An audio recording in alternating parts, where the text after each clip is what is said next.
Well,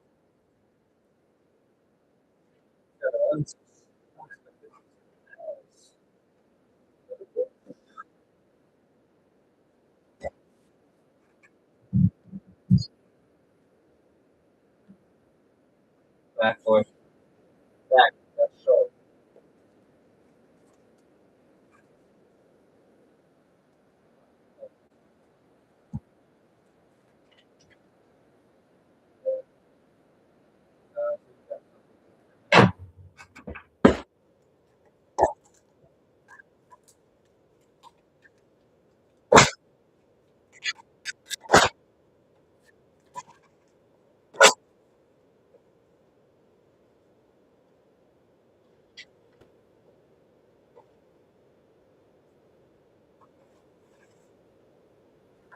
Sure, well,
all right. Okay. Here we are. Here we go. Turn that down a little bit. It's probably a little too loud. There we are. What's going on, everybody? Good morning, good afternoon, good day, good week, good year. You know, whichever one you're rolling with. Oh, there it is. Look at that. It's almost like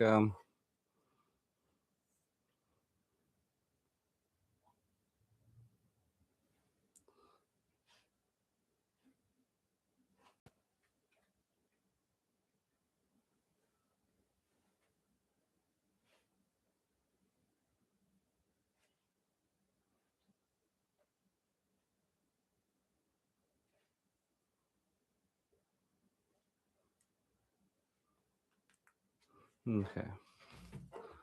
Um, yeah, we got this surprise bed in the mail. I mean, I wasn't expecting it for a couple more days, but he's liking it. He's chilling on it. He's real comfortable. I think he's real comfortable. That's what matters more than anything else. That he's nice and comfy and cozy. I know you guys are probably a little surprised. I'm in here kind of early today. I usually don't do that. I actually was contemplating on whether or not I was going to do one this early, and I decided, you know what? Yeah, fuck it. Why not? Because there's a little bit of news in the news today. I mean, news for some people. For me, it's what I was waiting for. It's for me, I'm waiting for things for these certain events to take place because I know once you see certain things are happening, then you can kind of like get a feel of what the playing board is looking like. You see where all the pieces are, and you can see get into the mindset of where these movements are going to be going type. You know, but you know, yeah, we're here.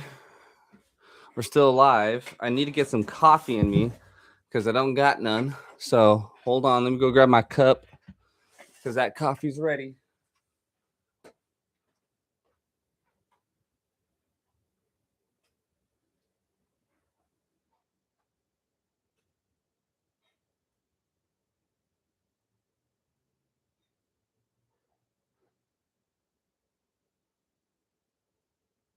All right. Okay. We are in. We are locked. We are loaded.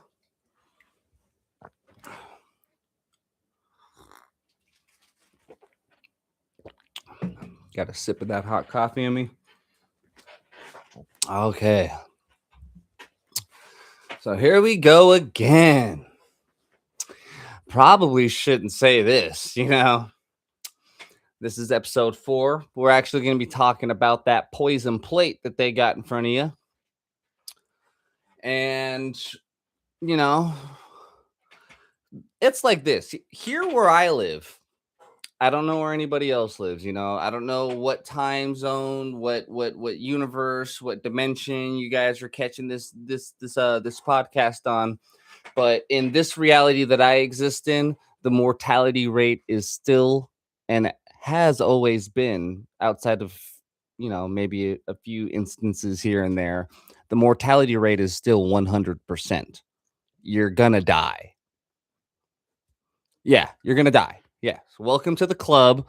There's shirts. We have focus groups. We do have a subscription based model for anybody who thinks that maybe the basic tier isn't for them. Just so you know, yeah, you're gonna die. Welcome. Hi. I wasn't the one appointed with letting you know this. I just figured no one else tells us this, usually, except for our parents during that weird, awkward conversation when we're 3, when we ask them what is dying. But outside of that, nobody really talks to us about it. So, yeah, you should know now that you're going to die and that it's a 100% guarantee. There's nothing you can do to get out of it unless you have a special cheat code or something. Um, I think maybe, like I said, 1 or 2 people. But that's the only real baseline we're working with on this planet. That is that in this reality, there are no exceptions, walking around Walmart. The only way maybe they didn't die, stories live in weird little corners of religious text, like Enoch or Elijah or a couple of other glitch in the matrix cases. But even Jesus, even the Jesus DLC, there's a death. There's a death patch right there before the resurrection update. You know what I mean? So when some Harvard paper or WHO panel pops up like eating this raises all cause mortality by 20%, you're allowed to squint and go, motherfucker, mortality is already 100%. What are you actually saying to me right now? Well, what they're never there to translate for you is this. They're not talking about it if you die. That's locked in. Right? They're talking about how soon you die, how wrecked you are on the way, and what exactly takes you out. That's where the modern food system comes in. Your plate is not neutral, nor is my fucking phone from being immune to fucking phone calls. But, I'm busy right now. So that's going to have to wait. You know what? No, fuck it. We're doing it live. Fuck it. What's going on? I am live on the universe. You're doing one of those things right now? I'm doing one of those things right now. That's cool.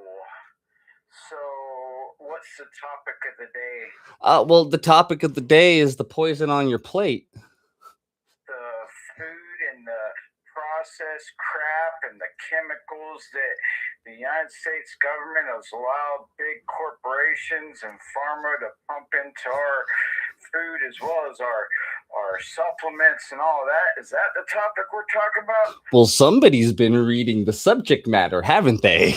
Well, I have. This is something that is of interest to me, and I didn't even realize that you were going to do a podcast about it. So that's kind of interesting that that's the topic of the day. Well, yeah, we are friends. Yeah, it came out.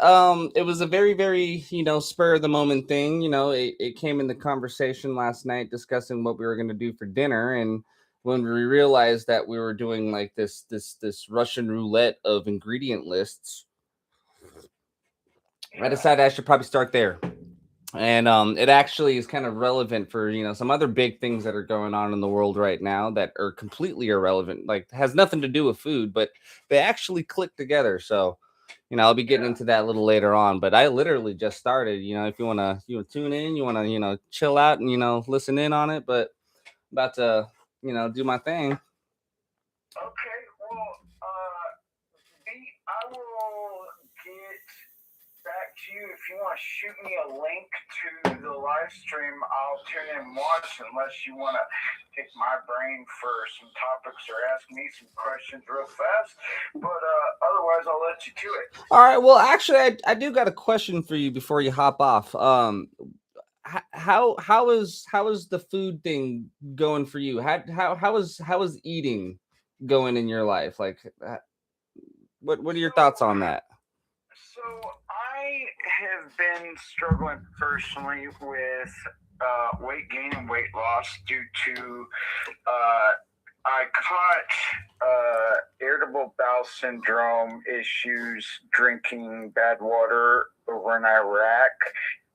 It happens, and because of that, it's caused extreme weight gain and weight loss problems. And so a diet that I do really well on is a high protein, low carb diet.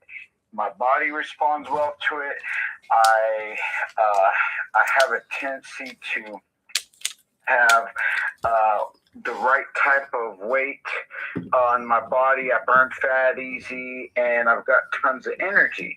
And here recently, I've been experiencing some health problems because I went from 215 in February timeframe of last year down to about 162 in mid-January with a high protein, low carb diet.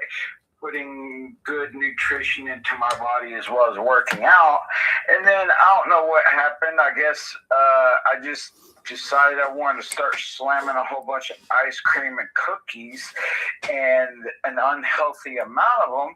And it's like almost overnight, I gave myself pre-diabetic issues.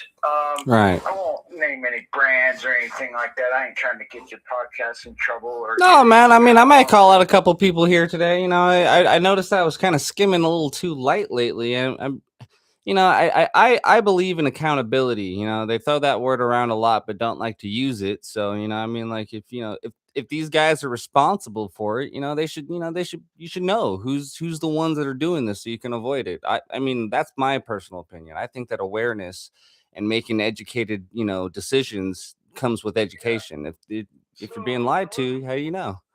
A little more on like what ended up becoming the issues. Like I don't have high blood pressure problems that I'm aware of. I mean, I've put a cuff on and had it checked, and every once in a while I had like a spike, but it wasn't like alarming numbers, and it's not a consistent thing.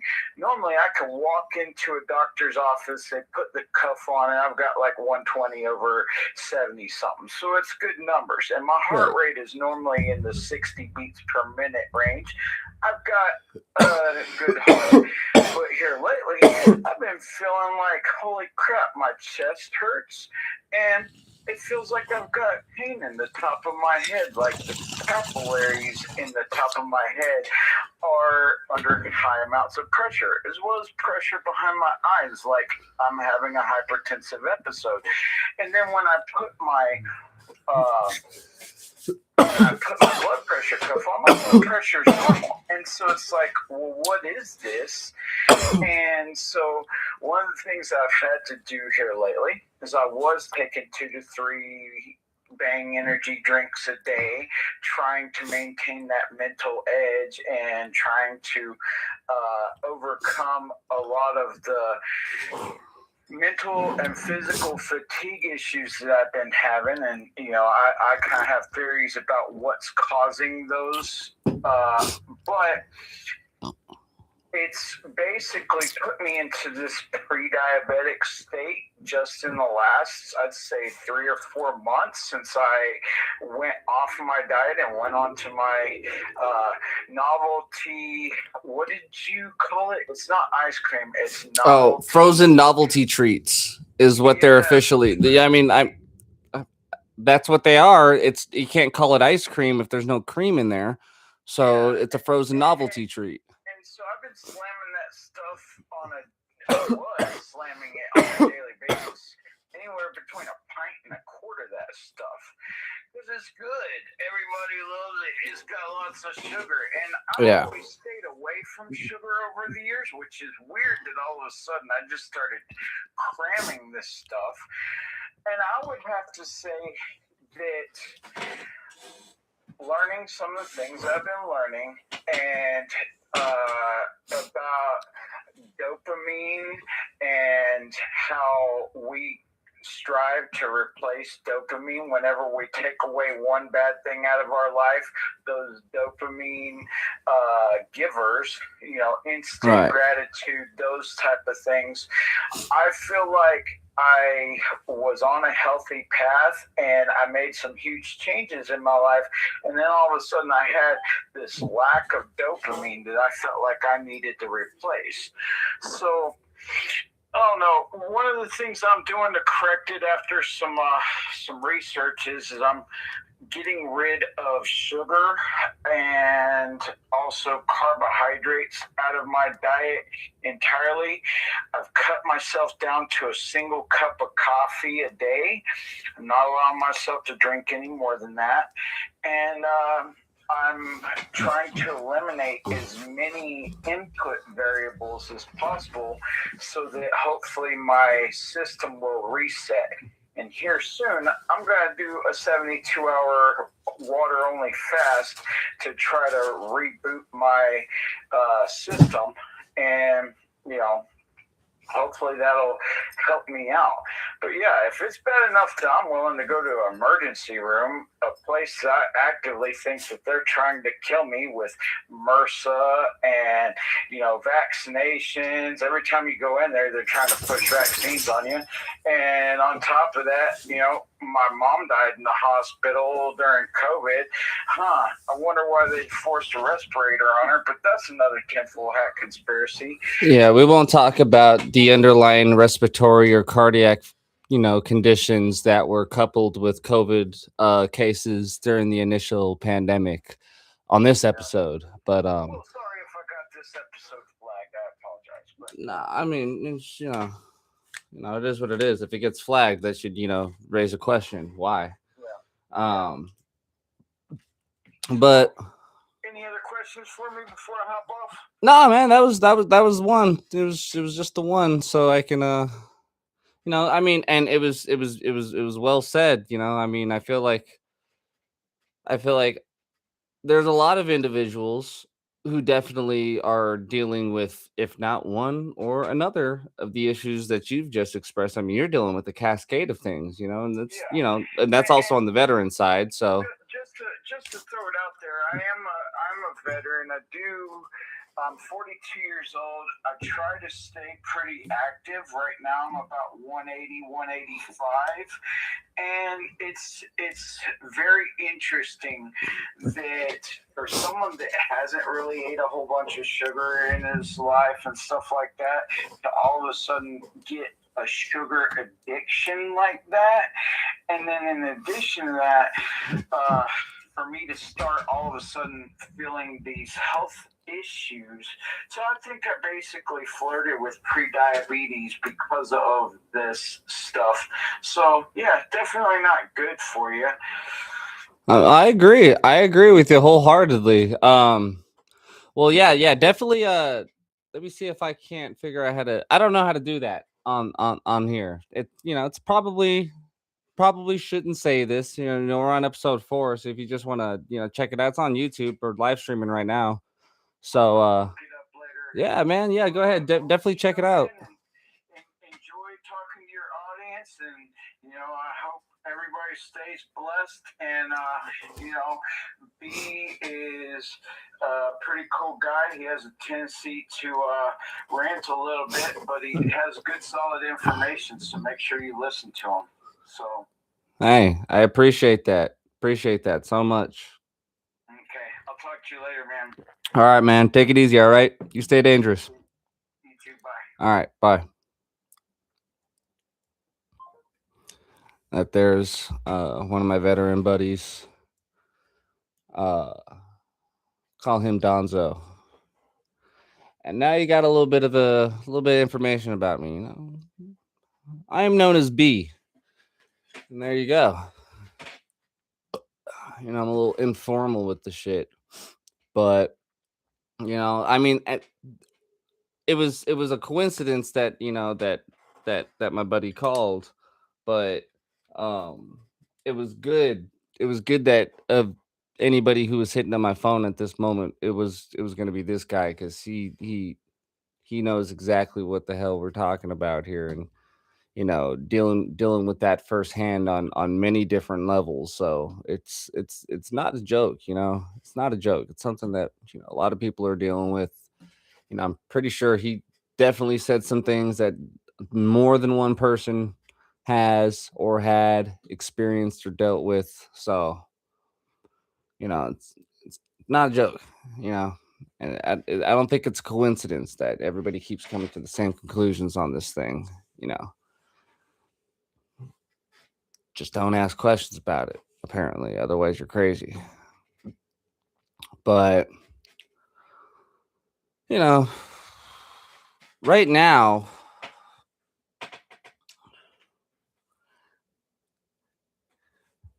right here in the United States, over half of the average adult's calories come from ultra processed foods. That's what's fucked. Donzo's over here struggling with it. Something that never would normally be happening is now suddenly afflicting him hardcore, more so than ever before. That's coming from ultra processed foods, factory products, not food products. For kids, it's even worse. Okay. Most of what they eat is ultra processed. Walk into a grocery store, roughly 3 out of 4 of the packaged products in there qualify as ultra processed. What looks like a supermarket is basically a chemical weapons depot with the produce section taped to the side. And I don't even want to get into the produce because is it? What's so pro about it? Except for if you're not paranoid, you're not paranoid if you feel like you can't eat anywhere. You go into a restaurant, a drive-through, even the grocery store without wondering what this is going to do to your stomach. Okay, that doesn't make you a loony person. That makes you fucking rational. Okay, most average people should be thinking, I wonder what the fuck this is gonna do to me. What are the overall effects of this? You ask it when you fucking smoke the blunt, when you hit the blunt, or when people are popping a pill, you're sitting there thinking, I wonder what this is gonna do to me. I hit that line, I wonder what it does to me. Why aren't you thinking that when you eat your burger? Because the reaction is immediate, just like that drug. You know exactly what it does to you. First, it fills that stomach up, that feeling, that sensation. You feel full. Okay, sure. And then there's also all the little brain chemical reactions going on. Okay. Researchers follow hundreds of thousands of people over time and sort them into groups: low ultra processed intake versus high ultra processed intake. Everybody in those groups hit the grave eventually. Okay. Remember that. We're all going to die. Right. That's your 100%. The difference is in one big meta-analysis pulling over, this is like what, 18 cohort studies of about 1.1 million people. Like the folks eating the most ultra processed food had about 15% higher risk of dying during the follow-up period, when the folks who were eating least, did not. And other work finds that a dose response every 10% extra chunk of your diet is ultra processed, is associated with another 10 to 15% of higher risk of all cause mortality. So, you're probably sitting here like, what the fuck does this mean? So think of like 2 stadiums of people, same number in both stadium. In the lower ultra processed stadium, more people make it to older age with some of their function and mobility left. In the live on junk stadium, more people are gone in their 50s and 60s. And more of the ones who make it are wrecked. Diabetic, half blind, on oxygen, can't walk across a room without needing to sit down. Does this sound familiar? When you hear the more ultra processed shit you eat, the faster and sicker you die. That's not a threat. That's just a summary. You know what I mean? It's just like that's how it goes. You have to think about it. See, for me, my guilty I fucks with Cheez-Its. Okay, like I love Cheez-Its. All right, I know that they're horrible. I know that all junk food. I honestly, there's more than just Cheez-Its. I love junk food. I'm addicted to fucking junk food. I'm addicted to fucking ultra processed shit, and I know it's horrible for me. And I know that every time I take a bite, that's one less fucking little bit fucking minute that I have. That's one less minute. But you know, so if I know it's one less minute, it's the same with smoking. Every time you take that freaking hit, you take a drag. You drag yourself closer to the grave, right? Yeah, everybody knows that, but you can't stop doing it. And I hear that there was a study. Now, I don't know if it's true or not. You know what I mean? Because you hear a lot of shit on the internet. Now, I'm just gonna say this. Maybe you guys can go and check this out. Go do some research on it. Maybe you guys can maybe come back to me and let me know if this is true or not. Because it's just a rumor on my side, from what I know. but I hear that nicotine isn't addictive. I hear that nicotine is not the addictive chemical that is in your cigarettes, and that there is another thing that is going on with your cigarettes completely separate from the nicotine that makes the cigarette itself so addictive. Now, whether that's true or not is not up for me to debate. But I will say that with the patterns that have been presented up to this point, it is not unlikely.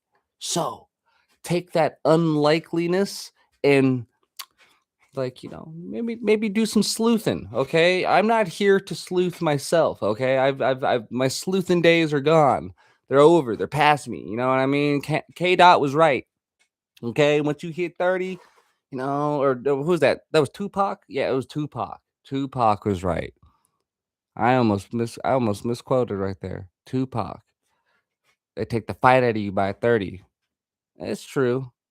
The fight goes, that dog in you, the rough. But I call bullshit at the same time. You know what I mean? I feel like you can't. This is the old dog trying to teach the new dog some old tricks. You know what I mean? Maybe with some old tricks and some new information, y'all can figure something out and you know do something maybe a little bit better. Cause right now, whatever's working ain't. I know it's working, right? We have to remember that the system works. When people are like, "Oh, the system's rigged, the system's broken," oh, it's working against it. No, man, the system's working just fine. This is how it was supposed to be, and it's beautiful. Submission, confirmation. It's inevitability. It's that good shit, right? It's that good shit.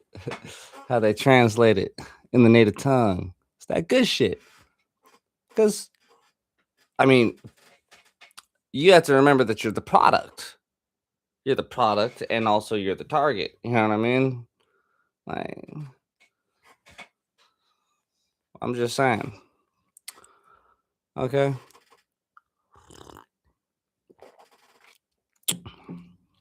So who's controlling that knob? It's probably what's going through a lot of people's minds. Goes through my mind all the damn time. I can't tell you how many times I've gone that internet. Who are the people that are trying to poison me? Right? Nobody's trying to kill you with my food. like, all right. But yeah, we do have to ask that question on who's controlling that knob, because obviously at one point, eventually, right, as we know through all the movies, somebody holds the key to change it all. So who's that guy? Who's the one guy changing the knob right now? Because I'm not saying it's one guy. I think that there's a lot of guys and ladies. We got to be equal here. Ladies and gentlemen. But when I say that guy, we all know what I mean. We're talking about the bad guy, right? But we also know it's not your grandma, okay? I mean, maybe, unless your grandma's in the circle, then oops, I was wrong. Maybe it is somebody's grandma. It could be, but in reality, it's a pyramid of corporations and financial overlords who see you as a stomach share and as lifetime value and nothing else. And this episode's not going to be one of those remember to eat your veggies TED Talks. This is a hostile environment survival briefing, okay? Because everybody dies. The mortality rate is 100%. The question is, how many of those years belong to you, and how many get converted into profit for the people poisoning your plate? All right. That's the poison plate, right? So let's rewind a little bit, just a little bit. And let's go back to, the greatest time in human history, the 1940s, World War II.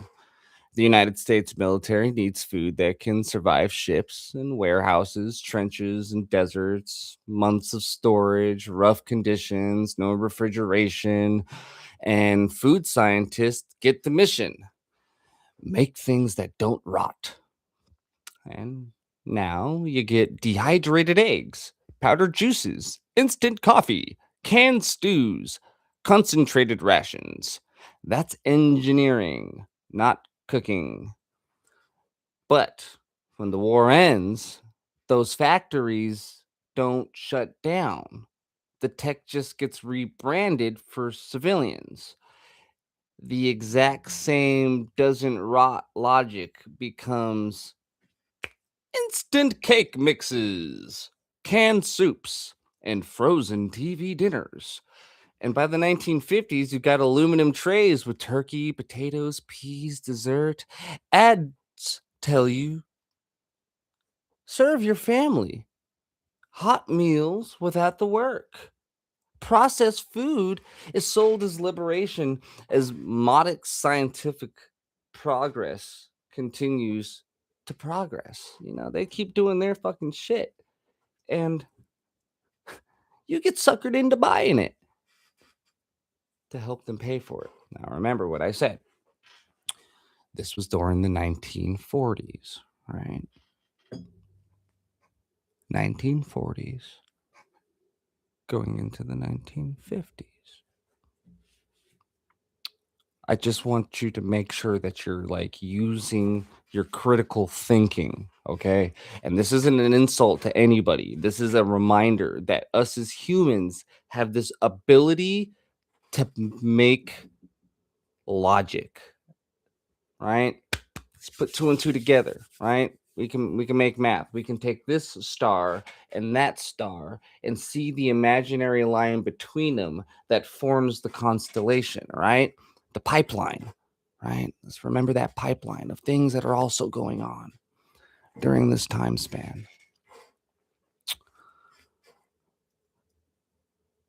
Under that shiny pitch is just more sugar and refined starch, more cheap fats and salt, less fiber, fewer micronutrients. Then snacks and soda go fucking nuclear. Food scientists design chips and snacks for what is the bliss point. That perfect combo of salt, fat, and crunch where your brain stops counting and just keeps reaching. You know what I mean? That the cheese it. Soda companies flood the world with sugar, water, and caffeine. Breakfast cereal becomes candy in a bowl.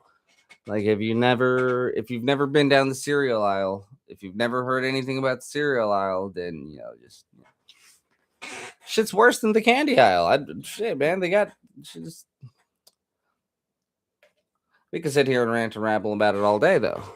But fast food chains follow after this. All right, because you got to remember this time. You have to remember the timeline. Okay, so you got first you got the ration, then you got your TV dinners, and now you got your candy companies and your soda companies. Now you got fast food chains.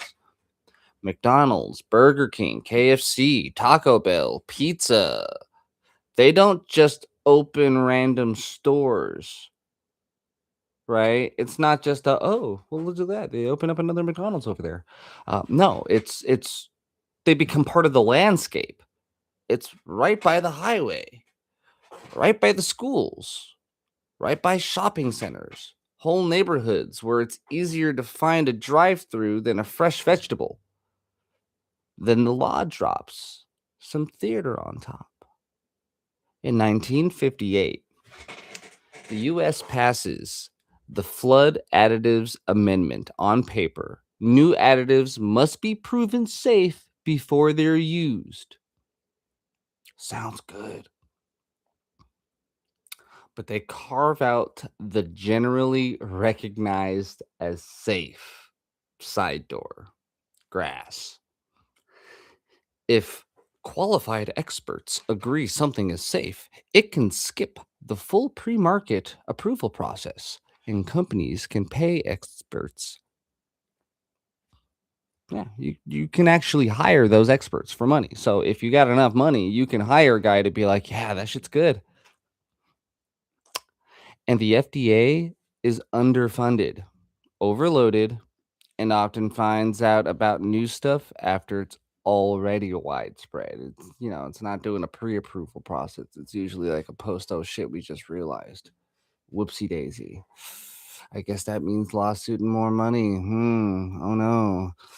And well, that's how your pantry ends up getting fucking packed up with thickeners and gums and carby cellulose, emulsifiers, polysorbate 80, preservatives, okay, BHA, BHT, TBHQ, synthetic colors and flavors, artificial sweeteners, aspartame, sucrose, maltose, some fucking nasty ass gross words. I learned those ones on the TV. Nickelodeon taught me that anything that rhymes with gross that's on my fucking nutrition thing is bad for me.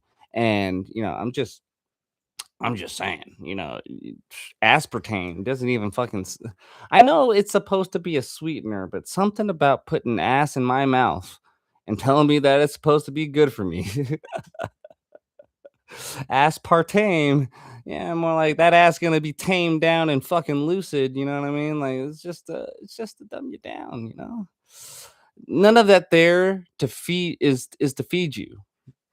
You know, it's that stuff is just products to make last longer on the shelves.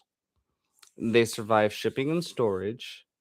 They look and feel real and taste the very exact same every time. So you're not going to be like it's a shuffle type shit, right? Okay, cool. And then they also hit your reward circus in like the most epic fucking ways. Like I can't tell you what the fucking cheese it does to me, man. Don't send no fucking Cheez Its this man's way because I avoid them like the fucking plague because I love them. You know what I mean? It's just like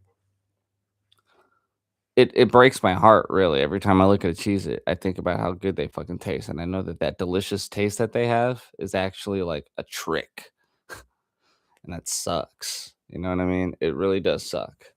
But you already saw a mini version of this in trans fats, right? Margarine and shortening were sold as heart healthy alternatives to butter, and then the evidence that partially hydrogenated oils raise heart disease risk more than any other fat type mounts over decades. But still, they stay in fries and baked goods processed for years. The FDA doesn't finally declare partially hydrogenated oils no longer grass, right? They didn't do that until 2015. All right.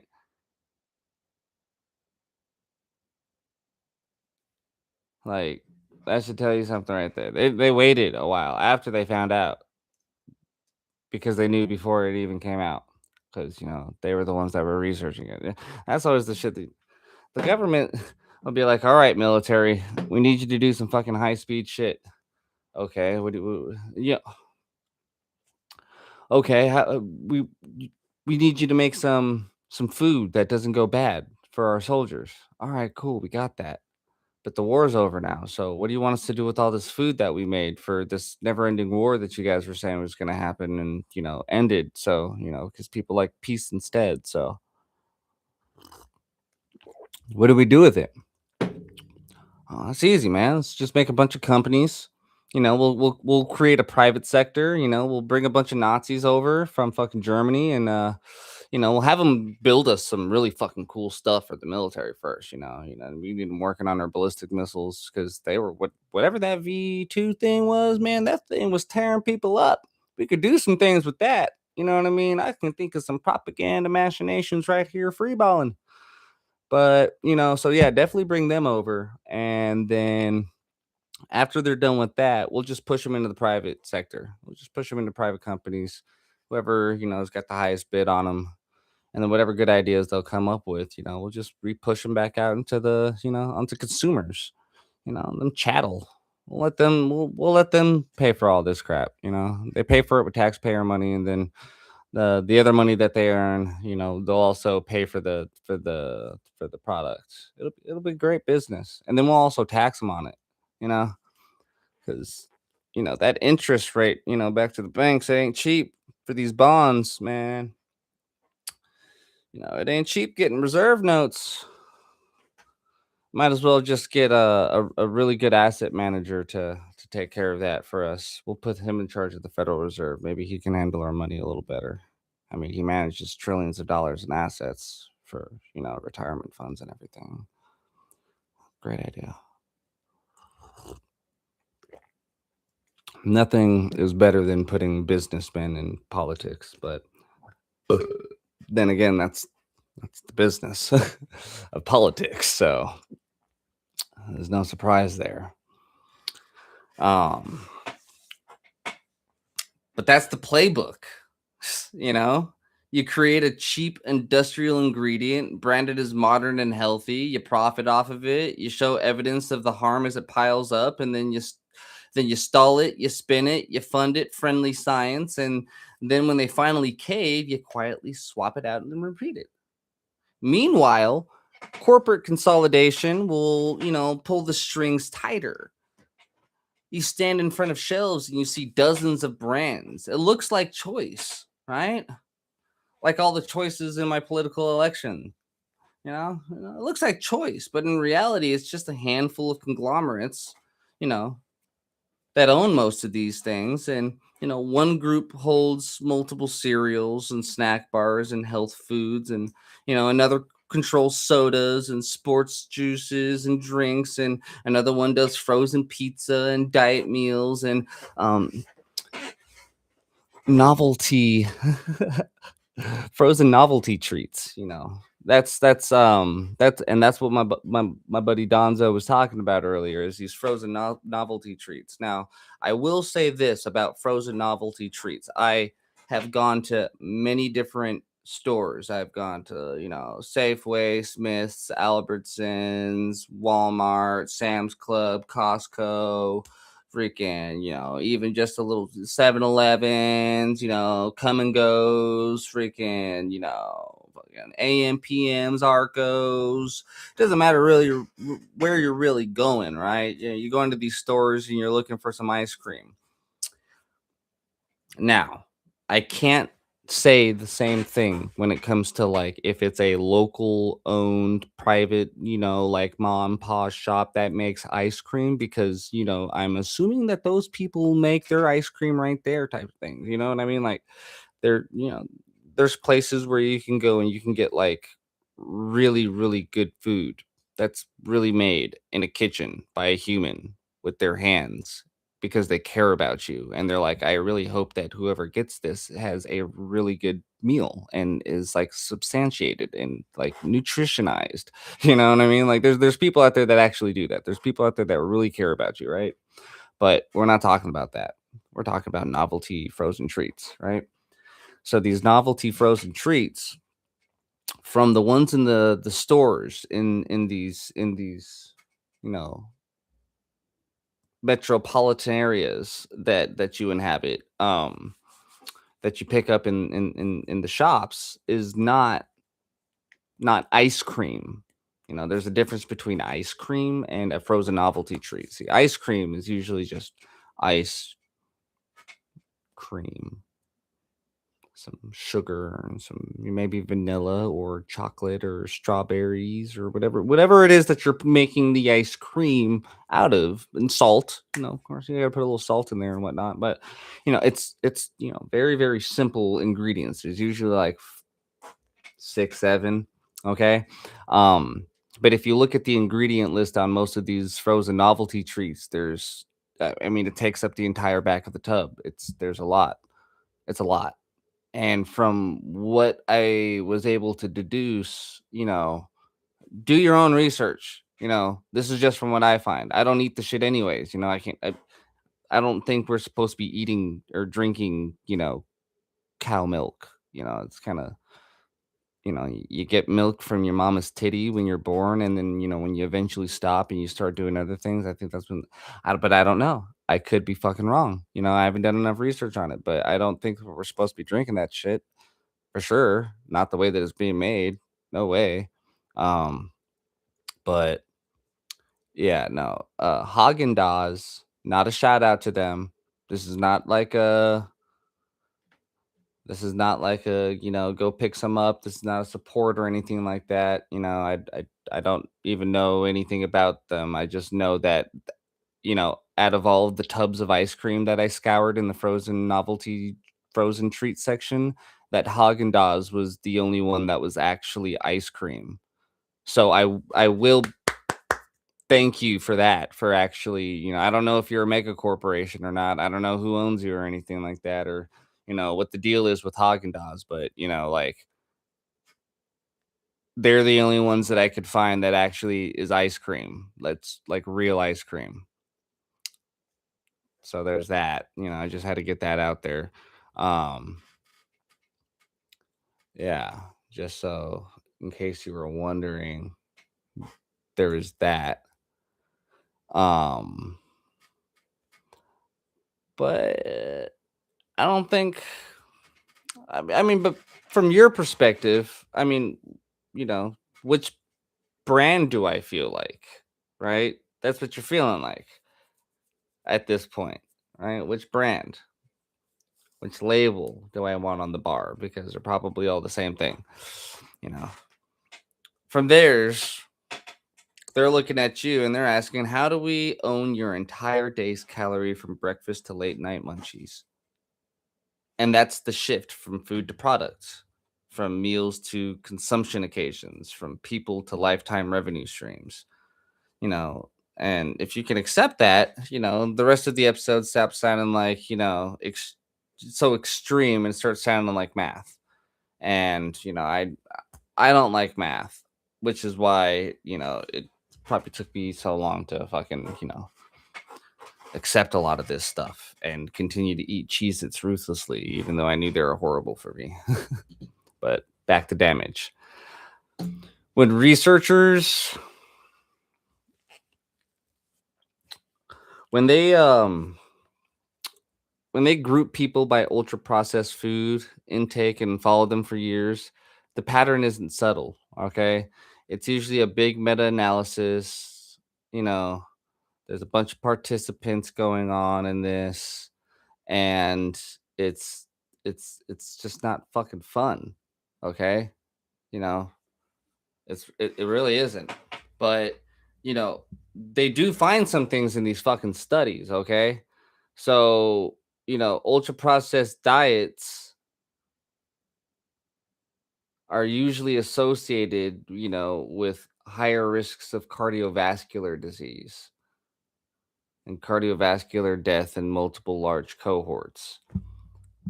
Some studies also show around 30-50% higher cardiovascular mortality in the heaviest ultra processed consumers versus the lightest. That's processed meats, sugary drinks, and some snack foods that stand out as especially fucking gross. You know, like literally anything that's being advertised to you. Like if there's a commercial for it, it's probably not good for you. I'm just saying. But I'm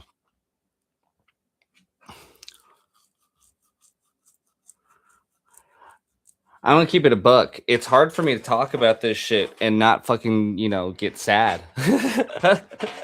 It really is. It's hard for me to not sit here and be like, "Fuck, man, I feel horrible about it." It's not fun. I kind of feel like the the manager that they hired to fire people. Yeah, every company's got a manager that they hire just to fire people, right? Right. Their job is just to sit there and determine whether or not they're going to stay hired or fired. And it's a very difficult job to probably have to uphold because like all you're doing is destroying people's lives. and you're getting paid for it. And if you don't see it as that, of course not, because like your job is not to see it as that. Your job is to see it as like, okay, this business needs to be as best as possible. How do you make it better? All right. In 2015, the World Health Organization's cancer agency classified processed meat as carcinogenic to humans and red meat as probably carcinogenic. All right. Which means eating about 50 grams of processed meat per day with like a hot dog or a couple of strips of bacon is associated with about 18% higher risk of, cancer. So large cohorts also link these, higher ultra processed intakes to more broadly with increased overall cancer risk, which means that artificial sweeteners such as, that aspartame bullshit and fucking and anything else that sounds gross that they tell you is an artificial sweetener. Like honestly, if it says artificial sweetener on there, you should probably assume that is associated with overall higher risk in cancer, and that's usually not a good idea to do. If you're trying, yeah, and it's usually fucked. And here's why I think it's fucked, because I notice this on a lot of people. I notice this on a lot of people when people with smoking habits put down cigarettes, they usually pick up another habit. And a habit that a lot of smokers will pick up is a snacking habit, because the habit that they're usually trying to manage is the oral fixation. So they'll swap it for, like snacking and shit like that. And I think it's just a little ironic that they're swapping one cancer causing habit for another cancer causing habit. I I mean, sometimes I wonder if like cancers. I mean, obviously it's not something that's engineered. It's not like created, right? You can't create cancer. I mean, I don't know. They can create a lot of things in labs apparently, but you probably can create the conditions in order to accelerate the symptoms that are distributed in cancer pretty easily. You know what I mean? Control scenarios or something. But I don't know. That's just me thinking out loud. But at some point, it's not about who can say. It's about how much more proof would they need before they can admit that this is bad. And it's usually would more proof than would ever be convenient for shareholders is probably the best way to express that. It would be more truth than would ever be convenient for shareholders, because you got to remember that these businesses, their job is a fiduciary responsibility. They have a fiduciary responsibility. That means make money for the shareholders. The people who put in on that money are the people who they prioritize over everybody else. It is in their like worldview. That's all they care about. They care about making money for them and those who put money in on them. Nothing else. Nothing else. Okay. But we're gonna talk about, he's sleeping right now. We're gonna talk about Cui Bono. Yeah, he's out. We're talking about Cui Bono right now. All right, follow the money. Big food, big three. Okay. Now, you don't really have to talk a lot about them. You probably thought about a couple of these brands as I was going through, you know, my little rambles and rants here. Coca-Cola, Sprite, Fanta, Minute Maid, Pepsi, Mountain Dew, Gatorade, Lay's, Doritos, Cheetos, McDonald's, KFC, Taco Bell, Pizza Hut, Nestle, Mars, General Mills, Kraft Heinz, Mondelez, Hershey, right? Well, let me just make sure we're all understanding that when I say Coca-Cola, Coca-Cola owns Sprite, Fanta, and Minute Maid, right? And we already know how they came up with Fanta. All right, we already know the history on Fanta. I no need to go back all into that. Right? We already know what's going on with PepsiCo, right? And and why that really came out because PepsiCo is really just a competitor with Coca-Cola for lower income households. That's all it was made for. They're like, we need one that's a little cheaper, so that way they can also, pick a side. Red or blue. Get that stuff, institutionalized real early. Red or blue. Are you Coca-Cola or Pepsi? You're a little sweet, a little hard. I don't know. They make the market, okay? They make the market. And they market the ultra processed stuff. And in 2026, those companies are not the top of the power stack. Those are still mid bosses. Coca-Cola, PepsiCo, McDonald's, all them motherfuckers. Mids. Baby Bowser. Okay? Mini boss. That's not even the big stuff. Ronald McDonald is not who your beef is with. It's with Wendy. No, I'm joking. No, in all reality, yeah, sure, it is, and it can be. I mean, if you think about it, they're essentially the drug dealers, right? They're the dealers, but then you have to look at the suppliers, right? All right, well, that's the big three: BlackRock, Vanguard, and State Street. These three control trillions of dollars in assets. We already know that, though. Retirement accounts, pension funds, index funds. We already know that.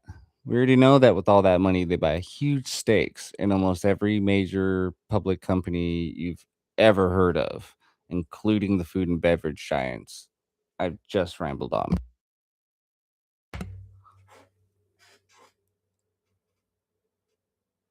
We already know that, right? Researchers who've mapped this out have found that the big three are often the largest shareholders in the majority of S&P 500 firms. Well, no shit. We already knew that. We already knew that. I know. You're sitting here like, tell me something I don't fucking know, right? We already know they hold significant stakes across competing firms in the same industries, including packaged food, beverage, and grocery retail, right? No shit. Right? They're everywhere. I mean,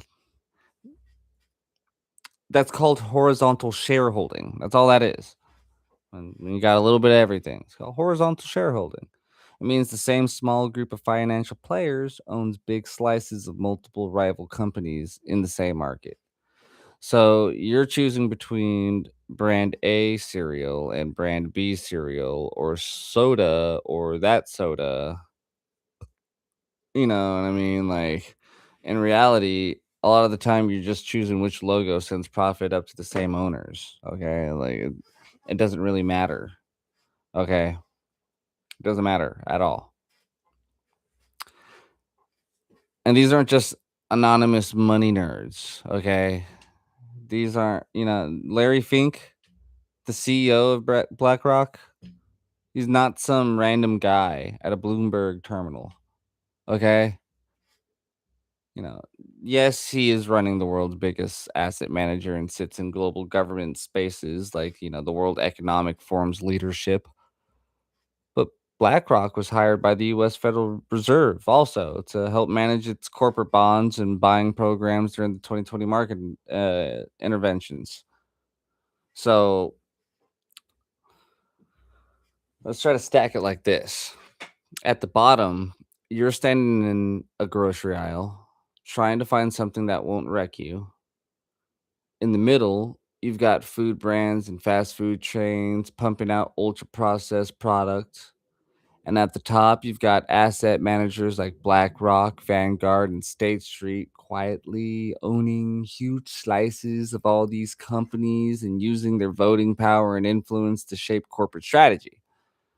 Their legal responsibility is, as I've already said, and if anybody knows now, if you didn't know, now you know, and if you did know, you already know, man. Fiduciary duty. It's simple. You maximize returns for shareholders, not keep you healthy, not protect the food supply, not do what's right for society. These aren't the things that they do with fiduciary duty. Make the numbers go up. So when the science piles up, ultra processed food linked to higher mortality and chronic diseases, ingredients linked to cancer, metabolic problems, and mental health issues, and nothing meaningful changes at scale, that's not a glitch in the system. That is the system. Poison on your plate is not a bug, it's a business model. And if you zoom out historically, the pattern tracks. Old banking families and industrial empires shaping central banks, financing wars, playing both sides when it's profitable. Post war, those same networks absorb Nazi scientists and engineers via pipelines like Operation Paperclip, then plug them into the U.S. defense, aerospace, and corporate structures. Over time, power shifts from individual dynasties to giant institutional asset managers. It's the same game. It's just new wrappers, new skins. New skins, guys. Just dropped. New skin just dropped, guys.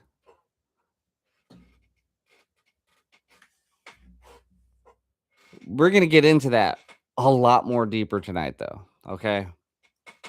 So don't worry. Relax. Right now all you need is this.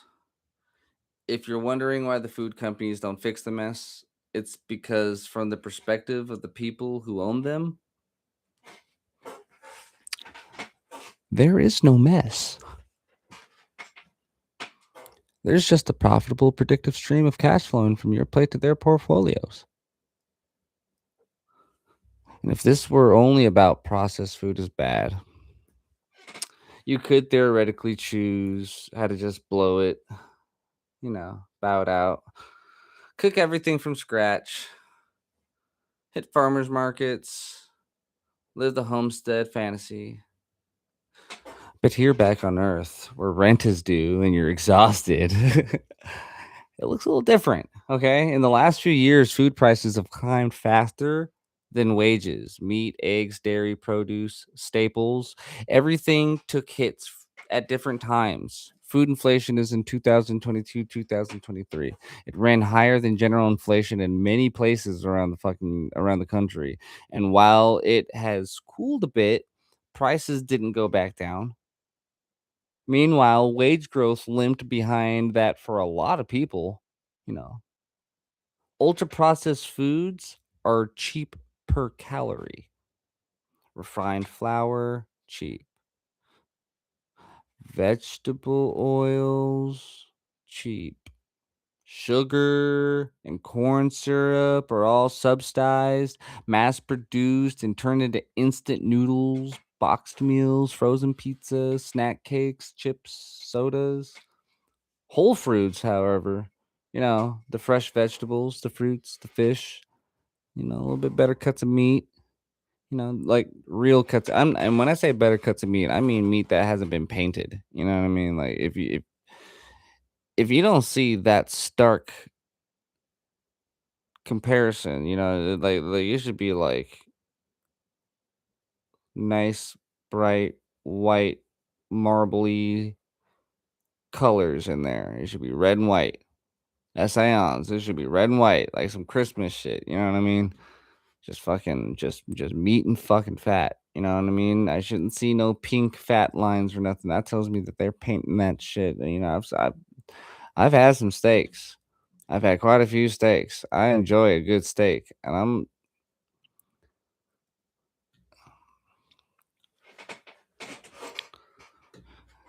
it's not just in the grocery stores, guys. It's in the restaurants too. There's disappointing steaks in the restaurants, and they'll put fancy pictures on there. They'll slap a bunch of shit on top of it so that way it feels like it's fucking real good, but deep down,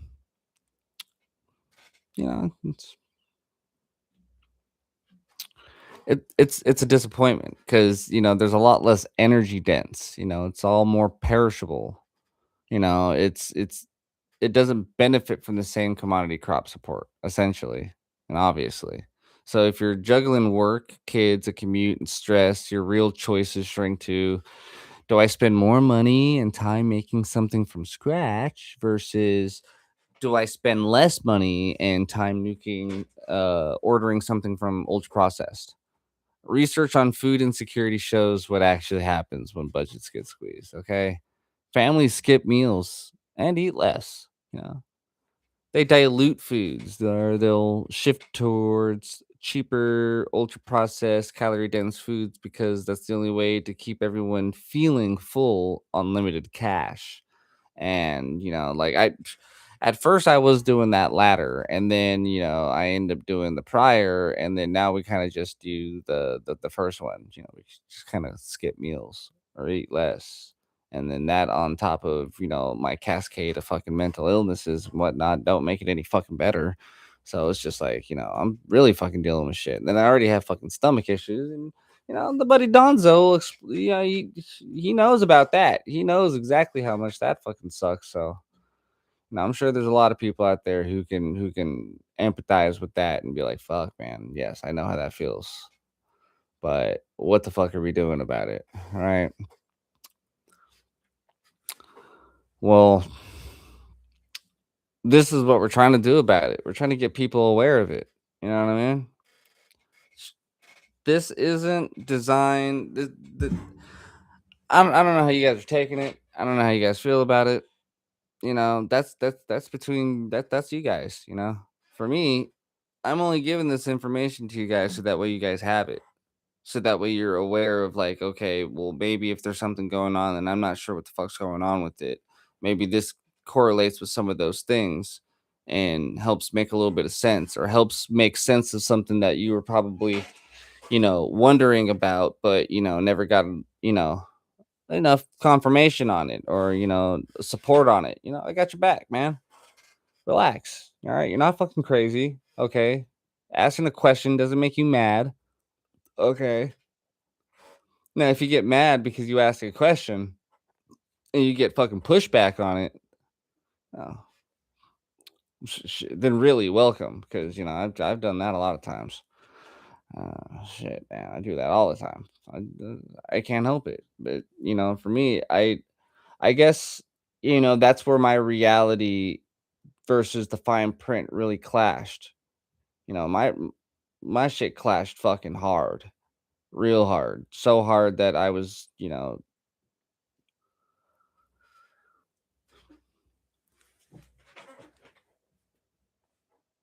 let's just continue.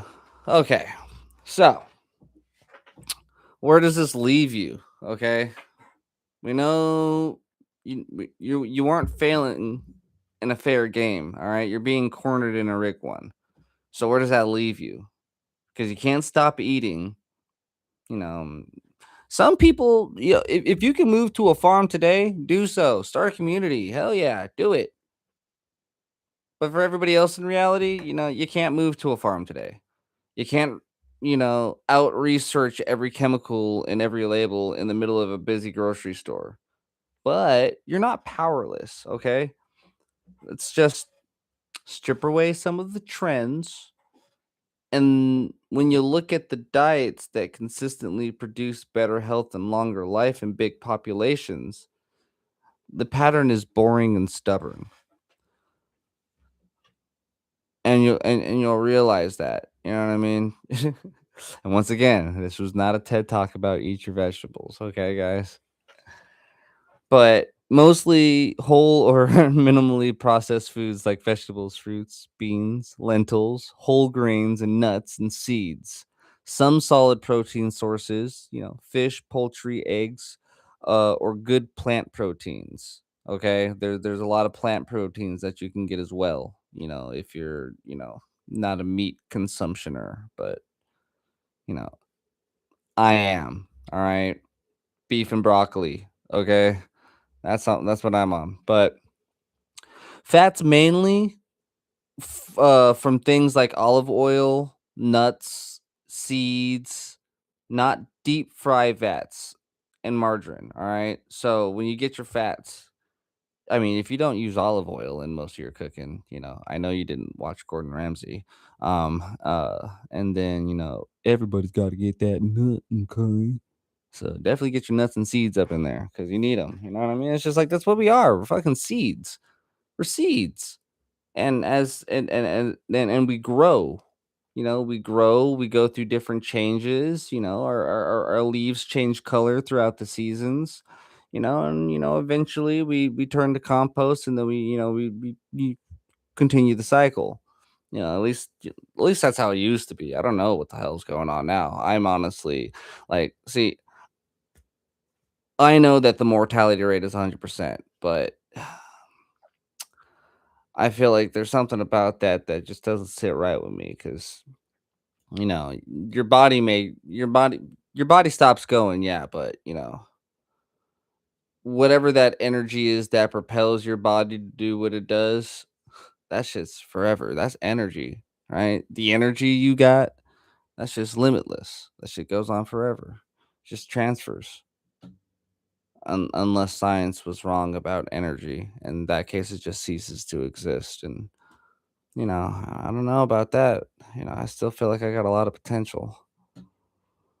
Um, but you're not powerless. Okay, guys?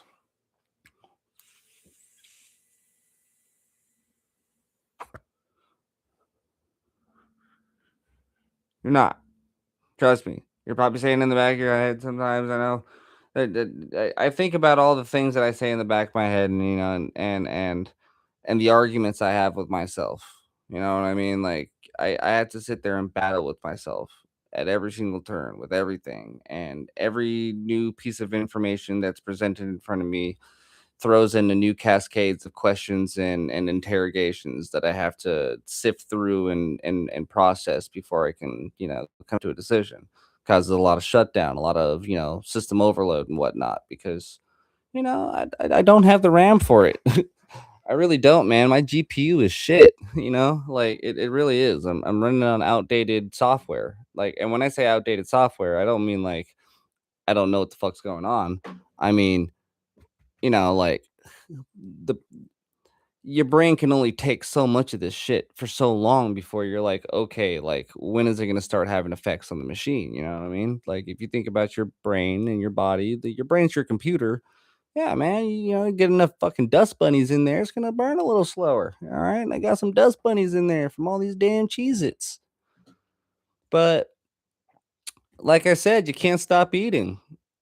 You know what I mean? Like, I mean, you can, but I mean, I wouldn't do it for too long. Not forever. Maybe a couple of weeks. Like I would say no more than 40 days. Apparently, maybe is that like a cut on my lip or what is that? Oh shit! It is. Boof, did you scratch me? I didn't even see. It's okay. It happens. Sometimes, like I have scratches all up on my hands because he'll get wild sometimes. Sometimes he gets a little hyper, a little uppity, and he was pretty hyped up about that bed. He knew it was for him. Somehow he knew. Like the door knocked, and he was, oh shit, that's for me. Because I didn't expect the door. Like every time I hear the door knock, my heart. I'm like, who knows that I live here?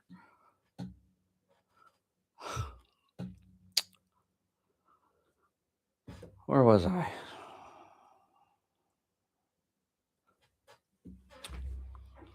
Strip away.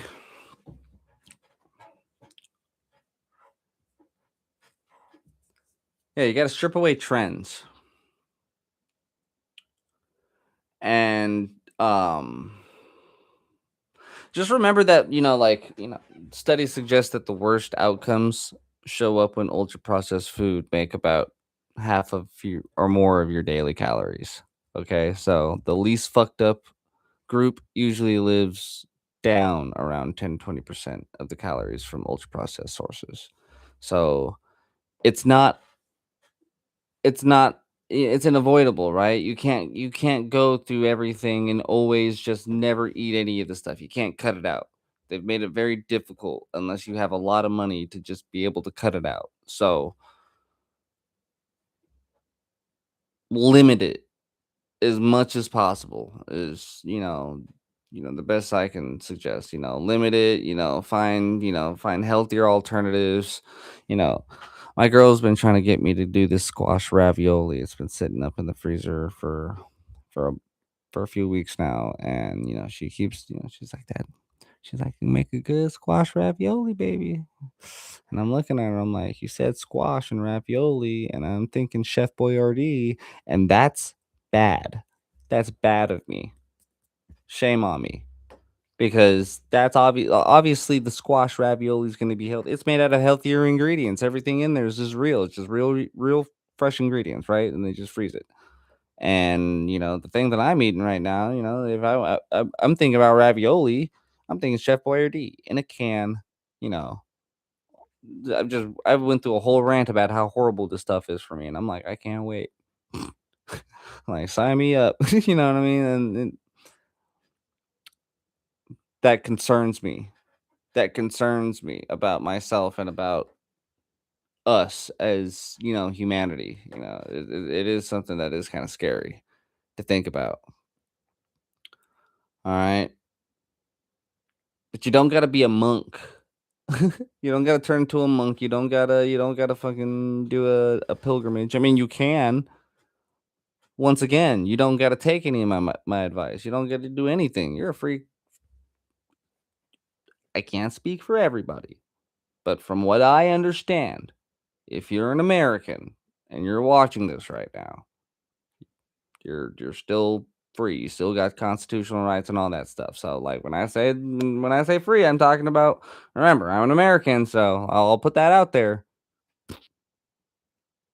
Okay. But so do what you want. Take a pilgrimage. Do what you want. More power to you, honestly, if you do. If you can figure out how to step away from all this stuff and really go off the grid and learn how to, like, only tap in when it's purely essential, and teach me how. Teach me how, because I'm ready to learn. I'm ready to learn. I love being out in wilderness, so I'll go on a pilgrimage and go out there and start a grassroots homestead. Hell yeah! But until reality stops kicking in, you know, just do your fast food run sometimes. Do your research, find a good fast food joint that's like, that you're like, okay, I can fuck with this, with these guys. I stand with what these guys are doing, and then find yourself a good one. Get to know the people that are making your food, type shit. You know what I mean? Do a couple of chips at your party. You don't need to get like a whole fucking smorgasbord. Be mindful of the chips that you're getting. If you're even, I don't know, if you're having parties right now, fucking good for you, man. I can't do public gatherings. I went to a New Year's party, and it was fun. Don't get me wrong. It was a good party. The party was well hosted. It was an amazing party. But, for me, just being around people, it was a horrible time. There's a lot of people. 10 people is a lot of people for me. So, like, 5 people is a lot of people for me. So, yeah. I was very, very relieved when he was just like, "Yeah, a lot of people didn't show up." And I was like, "Thank God," because neither did I. I almost didn't show up. Like, it was a lot. Um, yeah, I mean, there ain't much to say about it. You know what I mean? With your drinks, cut back on your regular soda and energy drinks, your sugary coffees, your sweet teas.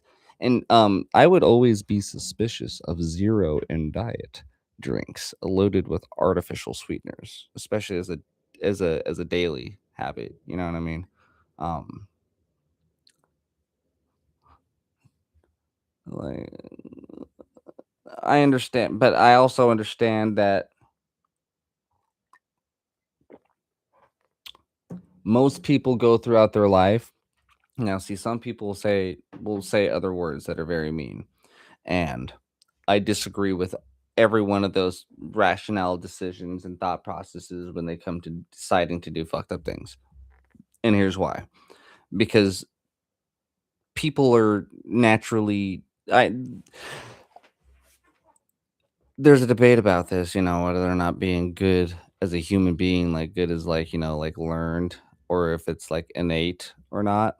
And I think that it's innate. I think that people are naturally good and that they learn evil, and that horrible things that people do is what's learned. I think that people are naturally good. And when people who are naturally good are going through their day, they are not thinking about other people being genuinely evil in such a malicious way, right? And I don't think that when this stuff was starting off, that it was initially sought in a malicious way. I don't think that this started off as like some evil plan. I think this started off as a country needed to rebuild itself and it was struggling, right? Like we're in the middle, like we just got out of a war, right? We're dealing with depression, right? People needed to eat and they needed a way to get people with enough energy and enough like substance in order to essentially rebuild after this huge depression that's going on. So it makes sense in that time sense. The issue is the fact that as the studies had continued and as the results had continued to make the obvious realizations and results that they were making, there was no precedence to make any radical shifts because the profit margin was so high, and also because a lot of these people that are now in these positions are the next generation, right? You have to think about like, if the people in the 40s were the ones that came out with the initial ingenuity and whatnot of it, and then, the next generation is the generation that's deciding, okay, we're the ones that are going to be pushing this out as consumer retail and whatnot. Like once they realize that, this stuff isn't good for them, naturally they'd want to pull it out, but they're also born and raised on this stuff. So in their brain, what the fuck is bad about it? If I eat this shit all damn day, anybody else can eat this shit all damn day. There ain't nothing wrong with it. So, it's also about perspective. So, I do keep things like that in mind because, a lot of the stuff was probably put out initially unintentionally. However, I do also believe that at one point, intentionally, it was cranked to a fucking million. And that's where there's a big no-no. Um, yeah, but I could sit there and talk about processed food all day. We could sit here and talk about food all day and go through it and be paranoid about it. But we're not gonna do that. In fact, we're gonna drop the shame on the shit. All right, because you didn't create this system, guys. You were born into it. Okay. You've been targeted since you were a kid. Your cravings, your habits, your confusion, that's not a character flaw. That's decades of marketing and policy and chemistry focusing on you. So instead of turning that rage inward, aim it at where it belongs, at the food corporations that not only push ultra processed food additive heavily. You know what I mean? Like I'm talking about the people that are like, okay, yeah, we did the study, we know this is true, and we just don't care because it makes a lot of money. Be mad at those guys, okay? Yeah, definitely be mad at those guys. Don't be mad at yourself though. You know what I mean? Like for a long time, I hated myself for eating those fucking Cheez-Its. I still ate them. That's all it does to you. Because when you're angry at yourself, your brain is like, this is just a thought. No, this is just a thought on it. Now you could take it as you want. But I think that when it comes to the brain, when it comes to like anger and frustration, right? Like when you're angry at something, right? Like you get angry at your cup, you throw the cup, right? You get angry at something, you exert an enormous amount of energy at it, towards it, hyper focused on it, right? So much that it's overbearing. You gotta throw the cup. You're so mad at the cup, right? You're so mad you gotta punch him, right? And so when you take that rage and you direct it inward on yourself, right? And you know so much, you're hyper intelligent. You're a highly intelligent individual.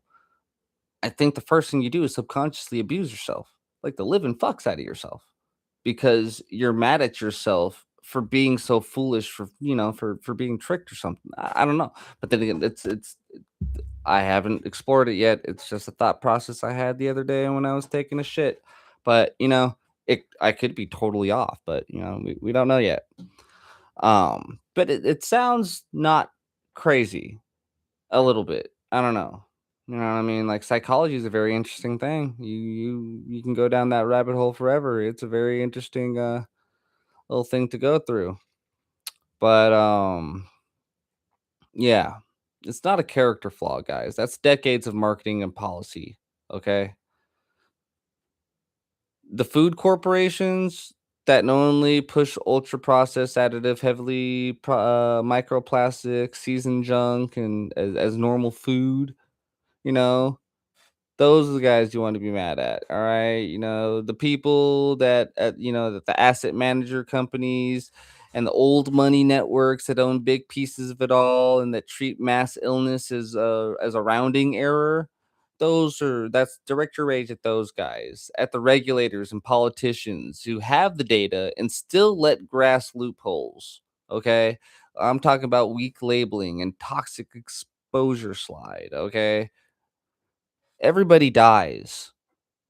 The mortality rate is 100%. But how much of that time you spend functional, clear minded, and not in a medical billing loop, that's not random. It's influenced heavily by what's on your plate and who gets to decide what's on it. And, this episode is about surviving that front line. But later on tonight, we're going to be actually bringing it up a level. Tonight, we're going to follow the money. We're going to go from early central banking flights and old banking families through JP Morgan, the Rockefellers, the Dulles brothers, war profits, Operation Paperclip, all the way back to BlackRock. Okay. We're going to do Vanguard. We're going to do State Street, quietly sitting on the top of the companies, poisoning your plate today. All right. We're going to be asking cui bono for real. Not just at the supermarket shelf, but at the level of Federal Reserve, at the World Economic Forum, and the people who treat the entire nations, right, like lines on a balance sheet. All right. Poison plate is the symptom. However, later on tonight, that episode is the root system underneath it. So for now, yeah, eat like the game is rigged because it is. And if you want to know who rigged it and how long they've been doing it, just be sure to tune in tonight. All right, that's Poison Plate. And with that, I'm going to see you guys a little later on tonight. I'll probably drop that around 9:30, 11. Yeah, big ass gap, you know. That's the struggles. I can't keep a precise schedule. Like I said, I wasn't even sure if I was going to do this one. So we'll see what's going on with that tonight. Try to get it out. See you guys later. Be sure to like, comment, and subscribe. Take it easy.